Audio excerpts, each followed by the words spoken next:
L'Assemblée nationale a tenu ce mercredi 10 décembre 2025 une plénière consacrée à l'examen du rapport de la commission ECOFIN relatif au projet de loi des finances pour l'exercice 2026. En ouverture de la séance, le président de l'Assemblée nationale, l'honorable Aimé Boji Sangara, a invité les élus du peuple à observer une minute de silence en mémoire des compatriotes décédés dans l'est du pays.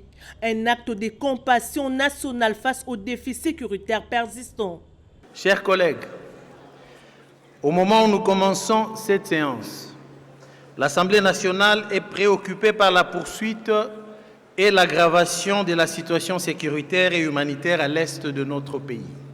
Des pans entiers des provinces de l'Ituri, du Nord Kivu et du Sud Kivu continuent à souffrir sous le joug de l'agresseur rwandais et ses supplétifs.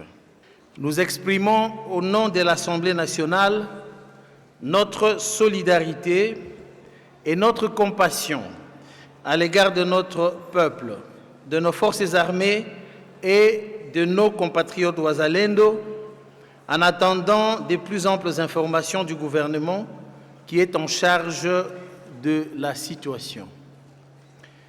Je vous prie de vous lever pour observer un instant de recueillement en mémoire de nombreux compatriotes tués par ces agresseurs sans foi ni loi. Le président de la Chambre basse du Parlement a ensuite présenté la restitution de sa mission à Washington où il a représenté l'institution parlementaire et a eu plusieurs contacts afin d'échanger sur les voies et moyens de mettre un terme aux violences qui endeuillent les populations congolaises. La plénière s'est poursuivie avec la présentation du rapport de la commission ECOFIN. Après 12 jours de travaux, son président, l'honorable Guy Mafuta, a exposé les conclusions relatives au projet de loi des finances 2026, lequel prévoit un budget de 59 000 milliards de francs congolais, soit une augmentation de 17% par rapport à l'exercice précédent. Que nous voulons un budget beaucoup plus réaliste, un budget qui soit proche de la réalité que nous traversons. N'oublions pas que le pays traverse un moment très singulier de son histoire, avec la guerre d'agression.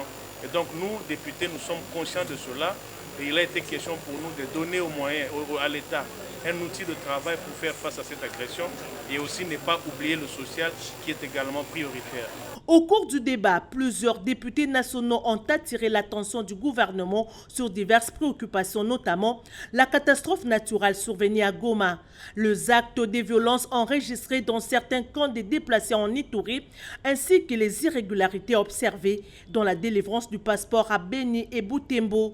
Ces interventions ont rappelé la nécessité de renforcer la sécurité, de protéger les populations vulnérables et de garantir le respect des normes humanitaires. À l'issue des échanges, l'Assemblée nationale a adopté le budget de l'État pour l'exercice 2026, marquant une étape importante dans la planification des actions publiques et la gestion des ressources nationales. Ce projet adopté sera soumis à la Chambre haute du Parlement pour une seconde lecture avant sa promulgation par le président de la République, Félix Antoine Tshisekedi Tshilombo.